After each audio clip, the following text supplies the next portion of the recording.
new farm automation, potential new dimension, fake NPC players, and more. Hello there, Ray here. Let's first talk about the stuff that came out in today's new snapshot.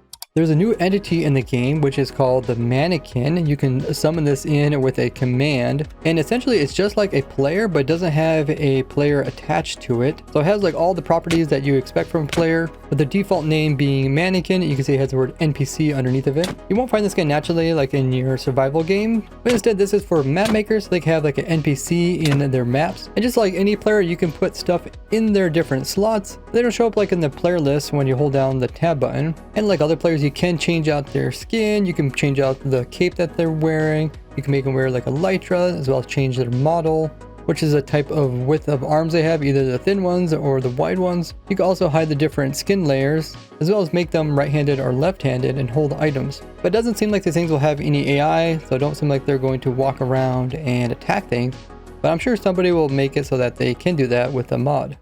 It's now possible to put multiple controls under a single keybind. So let's say you want to walk forward as well as walk to the right at the same time. In the past, you couldn't put the same keybind for both of these, as it would turn red and wouldn't actually save it.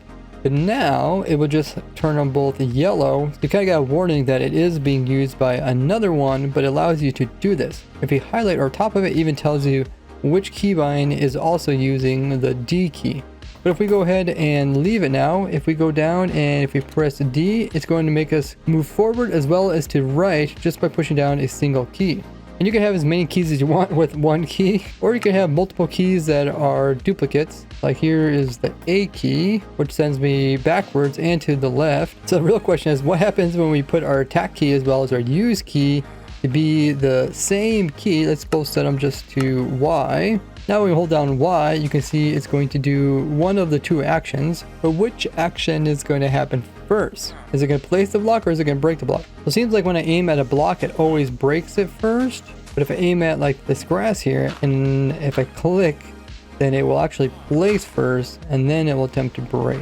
So this might be useful so you can do multiple things while you're AFK instead of needing like a third-party program that would convert different types of clicks and placements. This could all potentially just be done within the game. And I do have a lot of complex farms that use these right-click and left-click actions, so your player could do stuff while they're not there. So if you have anything specific that you want me to test, let me know down in the comments. And also here in the keybinds at the very bottom, there's an option for how, when people are inside the spectator game mode, how they can select stuff on the hotbar. By default, it's set to the middle mouse button. So let's go ahead and do F3 plus N. That'll put you into spectator. And then if you push the 1 key, it's going to pull up this. And then you can scroll across to select different things. But you can also finalize your selection by pushing the middle mouse button. Let's go ahead and give it a try. Push it right there. And yeah, it looks like I exit the screen. And when the Mojang developer Fisk joined our testing server, he did say that he was working on fixing a bunch of bugs related to the spectator mode, which is really exciting because I do actually use spectator mode quite a bit during my testing and building of different farms and machines. This snapshot comes up with some big changes when it comes to how they draw tile entities as well as particles. The block entities include stuff like chests, where particles are the little things that float above different things. And they can create lag because sometimes they render from really far away.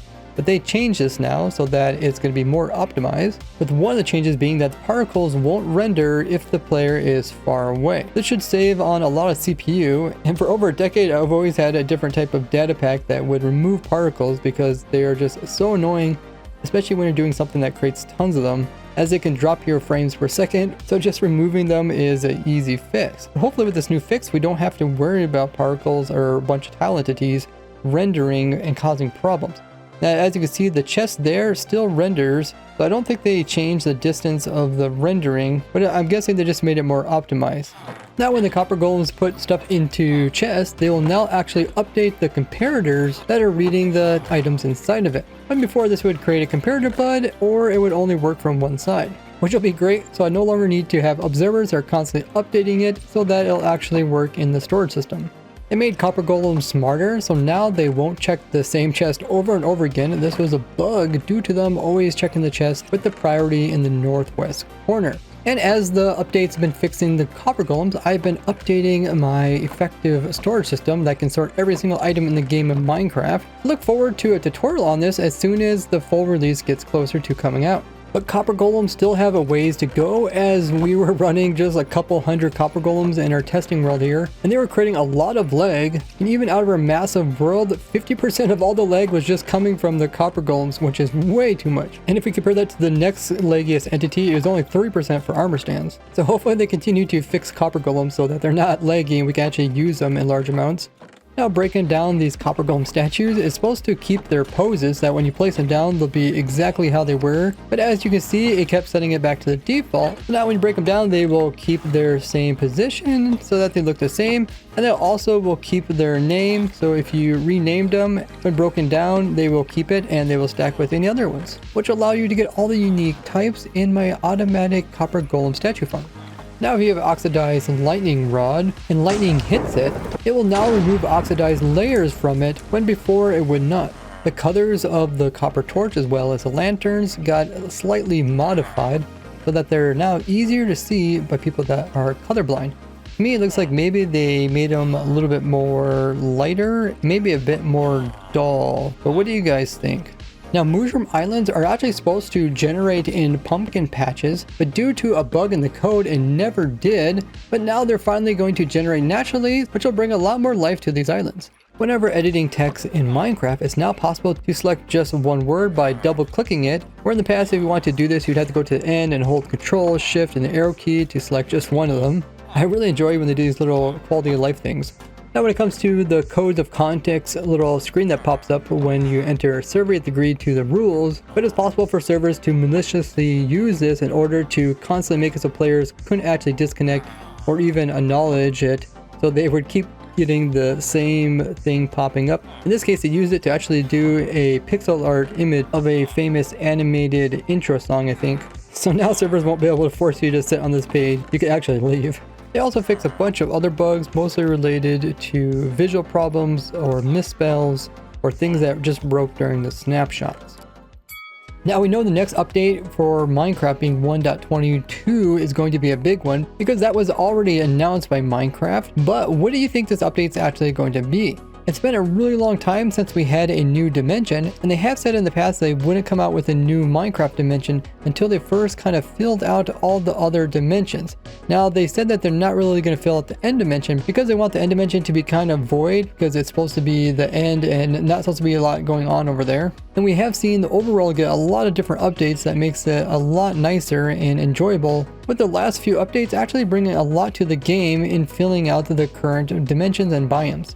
Minecraft also just came out with a video where they really emphasize on lore and specifically answering a question, is the Nether located under the overworld? They then go on to talk quite a bit related to this as well as other lores, and in it they explain that the Nether is not necessarily underneath the overworld, but it instead is its own little dimension. With this kind of explained, it would make it easier for them to come out with a new dimension because players would no longer think the Nether is being under the overworld as well as the end dimension, like being high up in the skies like the Sky Islands. Therefore, making it easier for them to come out with a brand new dimension that could be essentially anywhere and not have to follow this kind of story of being above or below the overworld. They also talk about every time they add something, they want to add it so that it will introduce lore to the game. So they don't want it to necessarily have everything fleshed out and answered. That way people can create their own stories. There's also another hint that they're coming out with a new dimension based off of how they worded the setting here in accessibility settings, where even though there's only two different things in the game that produce flashes, being lightning bolt and the end skies, but instead rather than just writing those two things out, you can see that if we hover over top of this, it says lightning bolt or other environmental effects.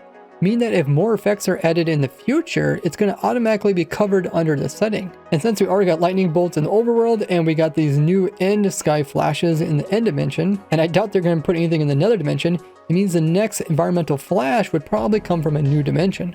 Plus, we've had a leak from the person called John, and this is supposedly the Roger Badgerman guy who's been leaking all the other stuff from the previous last few years related to the Minecraft live event, as well as the next updates. And this John guy put out a cryptic message on a forum where people are to guess what's going to be shown in the next Minecraft live event. And this John guy just left a one-word answer saying a Nautilus. And since he did leak the stuff in the past, it would make sense that if he would say something related to the Minecraft live, it most likely will be in it. And we do have Nautilus in the game. That is the Nautilus shell item, which you can get from drowns, which are in the water. You can also get this from fishing in the water as a loot.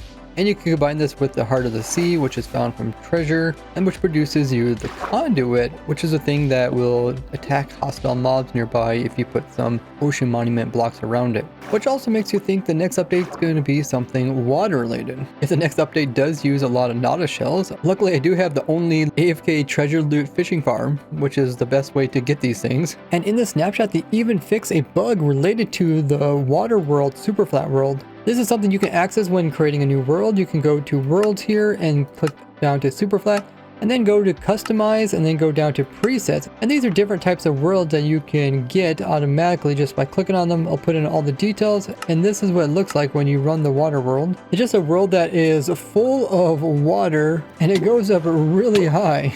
And the bug that was fixed related to it is that instead of spawning at the very bottom of the water, the player will now spawn at the top of the water, which would be important if you had a whole dimension that was full of water, because you wouldn't want the player to like spawn down in like a ravine full of water. But if they did make such a water world, it would have to be something different than our large oceans, which are already full of a lot of water, and there's already a lot of interesting things that you can find inside of the oceans. And also related to the oceans, they came in with a new type of biome music that will only appear when the player is in a water biome. So this could make it so that they came out with some new types of water biomes. The music would be unique to them, which means we're either going to get some new music for like the previous old ocean biomes, or we can get like a new dimension with new water stuff. Plus, Minecraft just put out a video covering the oceans in Minecraft, and in it they specifically talked about how the oceans were really barren, but now they have come in with a whole bunch of different updates to really spruce them up, including the ocean monuments, which contain the Elder Guardian. And this goes back to them saying that they wouldn't add a new dimension until they first kind of filled out the current biomes and dimensions. So with this video kind of confirming that they also filled in the ocean as well as the other updates they did mostly related to land, it makes you think that they are prepared to put on a new dimension with new stuff in it.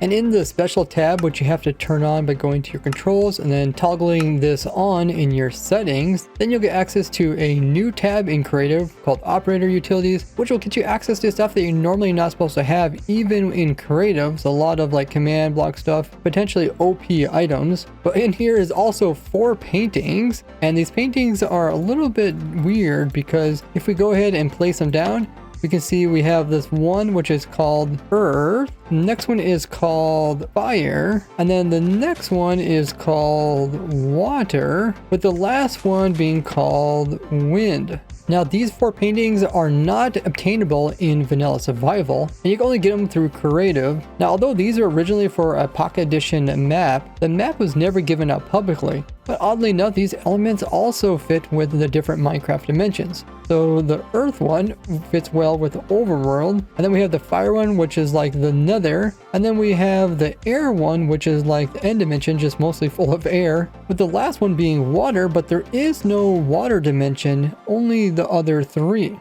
Which makes me think they're going to come out with a new dimension pretty soon. I don't know if it's just going to be this next one or something further down the road, as it seems like they're going to try to come out with the winter drop somewhere around probably the beginning of December and kind of the beginning of like the Christmas holiday, which doesn't give them a lot of time in order to actually put out a big update, especially one that includes an entire new dimension. But what do you think the next Minecraft update is going to be? And if they did come out with a new dimension, what type of theme would it be? Now watch me design all my new farms and machines live over at my Twitch streams, which I do 4 times a week, every Tuesday, Friday, Saturday, and Sunday, where I'll be testing out the new automation with the keybind combinations. And big thanks to all my supporters. As always, bye-bye!